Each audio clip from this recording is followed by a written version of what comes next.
तो हेलो दोस्तों, आज जो मैं आप सब लोगों के सामने कहानी लेके आया हूँ, ये 4 दोस्तों के साथ एक गांव में घटी हुई सच्ची भूतिया घटना की कहानी है। इस कहानी को सुनकर आपके रोंगटे ना खड़े हो जाए ना, तो मेरे को बताना।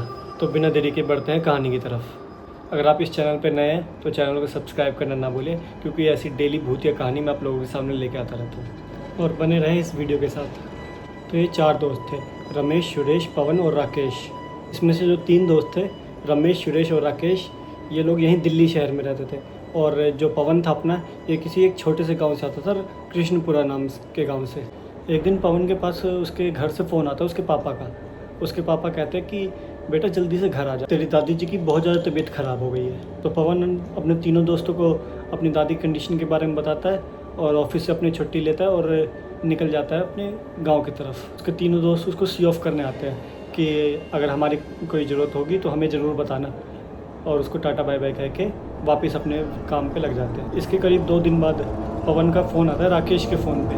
राकेश कॉल उठाता है तो पवन उधर से बोलता है कि भाई मेरी दादी तो अब रही नहीं, तो उनकी 13वीं है, इस तारीख को 13वीं है, तुम तीनों को आना है उसमें। जब राकेश ये बात अपने दोनों दोस्तों को बताता है तो उसके दोनों दोस्त भी राजी हो जाते जाने के लिए, और ऑफिस से छुट्टी लेते हैं और निकल पड़ते हैं उसके गाँव की तरफ। जब ये तीनों पवन के गांव पहुंचते हैं तो देखते हैं कि ये तो बहुत छोटा सा गांव है और यहाँ पे कोई साधन भी नहीं है, और ये पूरा इलाका जंगल से घिरा हुआ है। पवन इन तीनों को पिक करने के लिए आता है, जैसे भी ये बस जिससे भी गए होंगे वहाँ पे जाता है ये इन तीनों को लोगों को पिक करने के लिए।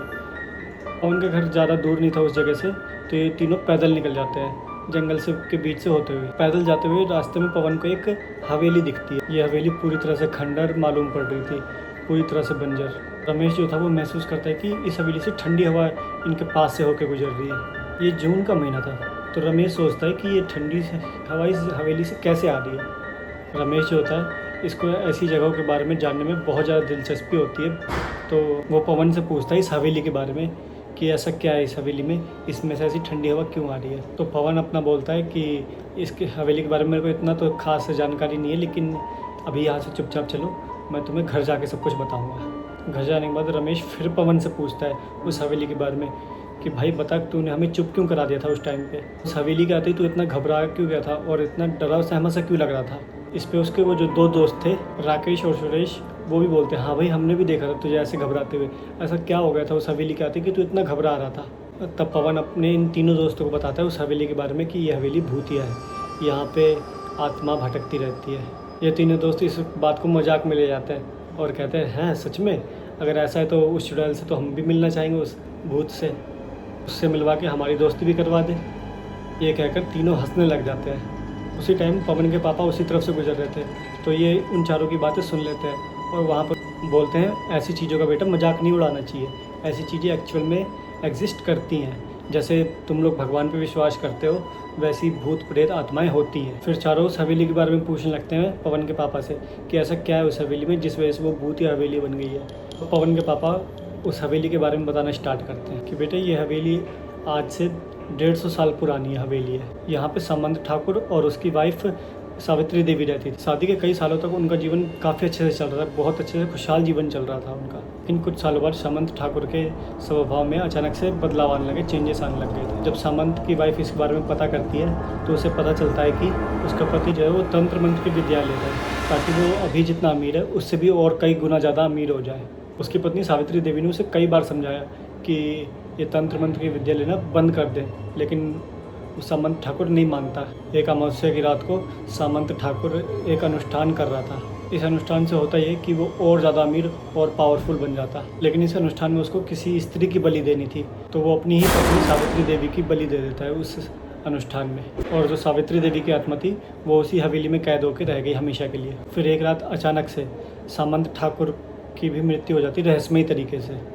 वो रात भी अमावस्या की रात थी। उसके बाद कई गांव वालों ने सावित्री देवी की आत्मा को उस हवेली के आसपास भटकते हुए देखा, और वो हवेली फिर उसके बाद से कभी नहीं खुली और पूरी खंडर वीरान हो गई। इस कहानी को सुनकर उन तीनों को ऐसे चुल मच जाती है कि उस हवेली के अंदर जाना, एक बार एक्सप्लोर करना है कि ऐसा सच में है उस हवेली में, सावित्री देवी की आत्मा उसमें सच में रहती है या फिर सब लोगों ने अफवाह बना रखा है इसको। पवन के पिता के जाने के बाद ये तीनों पवन से बोलते हैं कि भाई चलना उस हवेली में चलते, घूम के आते हैं एक बार। एक्चुअली इन तीनों के मन में आ गया था कि ये सब तो फालतू की बात होती है, भूत प्रेत कुछ नहीं होते। ये लोग थे शहर के रहने वाले लोग, तो इन लोगों को ये भूत प्रेत पे यकीन नहीं था। पवन इनको बहुत समझाता है कि वहाँ पे जाना ठीक नहीं है भाई, वहाँ पे मैंने भी सुना है उसके हवेली के बारे में बहुत खतरनाक घटनाएं होती हैं वहाँ पे। लेकिन ये तीनों समझते नहीं हैं और उसको पवन को अपनी दोस्ती की कसम दे के उसको किसी तरह से राज़ी कर लेते हैं उस हवेली में जाने के लिए अपने साथ। अब क्या था, पवन भी राज़ी हो गए जाने के लिए, क्या कर सकता है। पवन के घर में तेल भी ख़त्म होने के बाद इन लोगों को वापस जाने का टाइम हो गया था, तो ये बोलते भाई हम लोग कल तो चले जाएंगे, तो क्यों ना आज रात को ही वहाँ हवेली पे चलते हैं, एक्सप्लोर करके आएंगे। अब होती है रात, 2 बजे के करीब में रात में ये लोग चुपके से उठते हैं और निकल जाते हैं उस हवेली की तरफ। और इनका बैड लक ये था कि उस दिन अमावस्या की ही रात थी, चारों तरफ घोर अंधेरा, सुनसान रास्ता, जंगल वाला रास्ता। उस रास्ते से होते हुए ये लोग हवेली के पास पहुंच जाते हैं। जब ये लोग हवेली के पास पहुंचते हैं, पवन इनको फिर से समझाते हैं कि भाई वापस चलते हैं, मेरे को ठीक नहीं लग रहा है। तो इस पर रमेश कहता है कि भाई यहाँ तक आ गए हैं तो वापस तो जाएंगे नहीं, एक बार हवेली में एक्सप्लोर करके ही आएंगे। फिर ये दीवार कूद के जैसी हवेली के अंदर पहुँचते हैं, दरवाज़ा खोलते हवेली का, एक ठंडा सा हवा का झोंका इनके कानों के पास से होता हुआ जाता है। इन चारों को सिहरन सी दोने लगती है शरीर में। पवन फिर से समझाता है अपने तीनों दोस्तों को कि भाई वापस चलते हैं, ये जून का महीना और यहाँ पे इतनी ज़्यादा ठंड पड़ रही है, जहाँ पे ऐसे ठंडा माहौल होता है वहाँ पे बुरी आत्माएं रहती हैं। इस पर राकेश और रमेश कहते हैं कि भाई हवेली इतने दिनों से बंद है, यहाँ पे इतनी ठंड तो हो ही जाएगी, जो जगह इतनी टाइम से बंद रहती है वहाँ पे ऐसे ठंड तो हो ही जाती है। अब ये लोग हवेली में जब घुस जाते हैं तो हवेली में इधर उधर घूमने लगते हैं फ़ोन का टॉर्च जला के। हवेली में इतना ज़्यादा अंधेरा था कि ये लोग एक दूसरे तक को नहीं देख पा रहे थे। तभी रमेश को अचानक से फील होता है कि वहाँ ऊपर से उसे कोई देख रहा है और उस वक्त राकेश के पीछे से पायल पहन के जुप से कोई भागता है। राकेश पीछे मुड़ के देखता है तो वहाँ कोई भी नहीं, लिटरली कोई भी नहीं था वहाँ पे। पवन को अब और ज़्यादा डर लगने लग जाता है। वो फिर से कहता है तीनों से कि भाई चलो वापस चलते हैं, मेरे को ठीक नहीं लग रहा है यहाँ पे मेरे को अच्छा सा महसूस नहीं हो रहा है, चलते हैं वापस चलते हैं। लेकिन इसको तीनों दोस्त चलने को राज़ी नहीं होते, कहते ऊपर से घूम के आते हैं एक बार।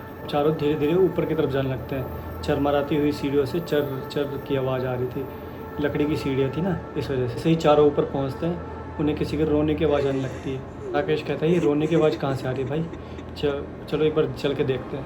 फिर चारों बढ़ चलते हैं उस दिशा में जहाँ से रोने की आवाज़ आ रही थी। जैसे ही वो चारों लोग उस कमरे के पास पहुँचते जहाँ से रोने की आवाज़ आ रही थी, इन चारों की सिट्टी पिट्टी गुल हो जाती है सामने जो नज़ारा था वो देख के। चारों के चारों वहीं जम जाते हैं। वो चारों लोग लिटरली देखते हैं कि जहाँ से रोने की आवाज़ आ रही थी वहाँ पे एक औरत ज़मीन से 2 फुट की ऊंचाई पे उड़ रही थी। उसके पैरों की जगह कुछ भी नहीं था, काला धुआं निकल रहा था उसके पैरों की तरफ से। उस औरत को देख के इन चारों की इतनी बुरी तरह से फटती है कि भागते हैं चारों, गिरते पड़ते इधर उधर सब भागते हैं। और जैसे ही सीढ़ी से नीचे उतरने वाले थे सामने देखते हैं वो लेडीज़ वहीं नीचे सीढ़ी के नीचे खड़ी है और इनको देख रही है। उस औरत को देख के इन लोगों की और ज़्यादा फट जाती है और उसकी आंखें बिल्कुल सफ़ेद, आँखों की पुतली की जगह कुछ भी नहीं, बिल्कुल सफ़ेद, मतलब नाखून इतने बड़े बड़े और काले भद्दे दिख रहे थे। वो लोग तो भागते हुए आ रहे थे तो सीढ़ी से अचानक से उनका पैर फिसल जाता है और वो सीढ़ी से धड़ाम से नीचे गिर जाते हैं और गिरते ही बेहोश हो जाते हैं। और फिर जब इन लोगों की आँख खुलती है तो ये लोग अपने आप को एक हॉस्पिटल में पाते हैं और घर वालों से पूछने पे इन्हें ये पता चलता है कि ये 3 दिन से बेहोश पड़े हैं और बेहोशी की हालत में ही चिल्लाते रहते थे, हमें बचा लो, हमें बचा लो, वो हमें मार डालेगी।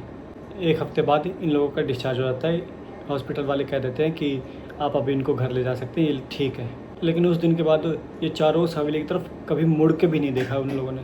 जो 3-4 साल हो गए हैं इस घटना को, ये लोग अभी दिल्ली में काम कर रहे हैं और बिल्कुल सही सलामत है। लेकिन आज भी उस घटना को याद करते हैं तो ये चारों सिहर से उठते हैं कि हमारे साथ क्या सच में ये सब हुआ था। ये स्टोरी मुझे किसी और ने नहीं, पवन ने ही इंस्टाग्राम पर लिख के भेजी थी। तो अगर आपके पास भी कोई स्टोरी, जानकारी या भूतिया घटना है तो मेरे पास इंस्टाग्राम पर लिख दीजिए, जरूर दुनिया के सामने लेके आऊँगा। बहुत बहुत धन्यवाद।